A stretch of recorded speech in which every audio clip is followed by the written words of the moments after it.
It's great to see Herb and your gang is so right about so much of this. I've never seen it before. And what Wallstreetbets, which is really driving this, what they've done, that's a site on Reddit. What they've done is target large short positions. Now, they have not targeted small short positions. GameStop was 148% short. They went after Best Buy this morning because that's 67% short. They're obviously, by the way, BlackBerry's not. They just happen to be a big favorite. Palantir, we don't know where they're doing. But I actually think, Herb, that they're smarter than we think. They're after the ones that are too shorted. No, short selling is not dead, but they're very smart about what to target. Wait a minute. What you just said, target. So here's my question. How is it that they can target, and that's legal, and if there was, in the old days, a bear raid, that was illegal? When does this become manipulation, Jim? It's such a tough question because, remember, what's manipulation? How about if an analyst came out right now and said, I think GameStop is going to 250? Would we give that person a pass? Yes, because of the First Amendment. No, listen to me. It's First Amendment protection versus the idea of a group getting together to bust the shorts. But if the group is not a real group, it's just a lot of people who love it, it's going to be very hard for the U.S. Attorney to do anything, Herb. What is it, the SEC? They're not. What kind of case do they have? We like the stock. We like the stock. I mean, that's the kid where Ryan Cohen got in. He bought 15% at $8. He's on the board. We like the stock. How is that bad? Or do you think that they're concentrated and doing some sort of manipulation if they say they like the stock? Well, I don't know if they're concentrated because I don't have subpoena power and I can't really go out and look at it. I could argue I don't even know if there are foreign powers at work here behind the scenes trying to make chaos of our markets. Let me ask you this, Jim, because I think Mike Santoli.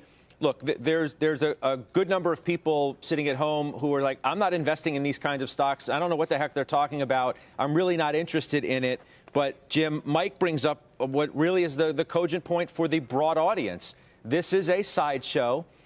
Does it at some point disturb the main event? I think that more people are worried that it's going to disturb the main event than it is. It is a sideshow. What happened in GameStop? Okay, so the big trade was to be long the 40 calls and to be short the 60 calls. So they forced you to cover the 60 calls. They being the market makers had to cover. They started covering around 4 o'clock. So you did not, if you own the 40 and you're short the 60, you got caught here because you were not able to sell the 40 at the same price that you got closed out in the 60. So you see that there were closing out and closing out and closing out. And, Pete, you know this. And then once it was done, boom. I mean, anyone who was long it from the 40 calls doesn't have the capital. So that's why it came under pressure.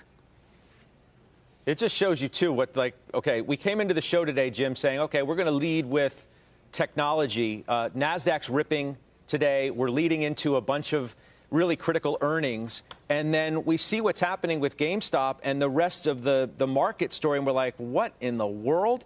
So you make this great pivot. It sucks a lot of the air out of the room. At the end of the day, though, Jim, this week and this month and maybe the next one is going to be driven by the numbers, right. I hope. The fundamentals. And it's tomorrow. Fundamentals it's tomorrow. What's Johnson & Johnson going to say? What happens if Johnson & Johnson says, okay, we had a great quarter. Stay tuned because you may only have to take one shot. I mean, where does that stock go? Look at Eli Lilly.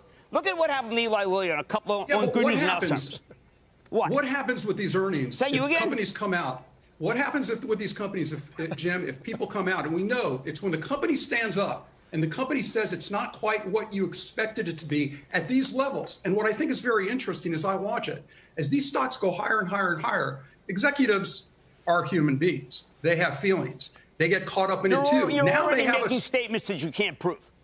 Now they have to justify. I'm trying to think through it. Now they're trying to justify. I've known you for so long. I like to do this with you. You know that. Go ahead. I love it, Jim. I love being with you. So really? Now they have to justify. Now they have to justify the stock somehow. And that's where I believe you get into this issue of aggressive accounting, which people don't pay attention to any of that anymore. They haven't for a long time. People start getting more aggressive. They get hooked on the drug of aggressiveness. And that's why Jim Chanos is out there talking about the golden era of fraud. I was literally this is going to be a very interesting period going forward. I was literally thinking of Chanos saying the golden age of fraud when he was with us the golden age of fraud? the other day. Wait.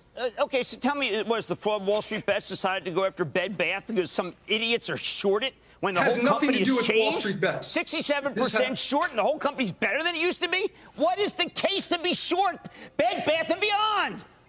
Anyone have it? Anyone have it? Maybe. Well, actually, it did show up on our model for breaking retailers that we put out a while back. But that said, didn't take into account the new CEO, didn't take into account things. But that was, by the way, that was a long time ago. So again, he has to justify what he's doing at Bed Bath & Beyond. I don't know. It's not a company we write about. But, I will say that in the end, what will the managements do? What will they have to do to justify these stock prices? And these proxy statements that are going to come out later this year, it's going to be interesting to take a look at bonus structure changes and things like that to see how much of it is tied to the stock. If there's any tweaks that are going to indicate, that are going to suggest that management has to get more aggressive or wants to get more aggressive. Well, I'm not going to say it's going to If happen. interest rates go up, I think a lot of this game goes away.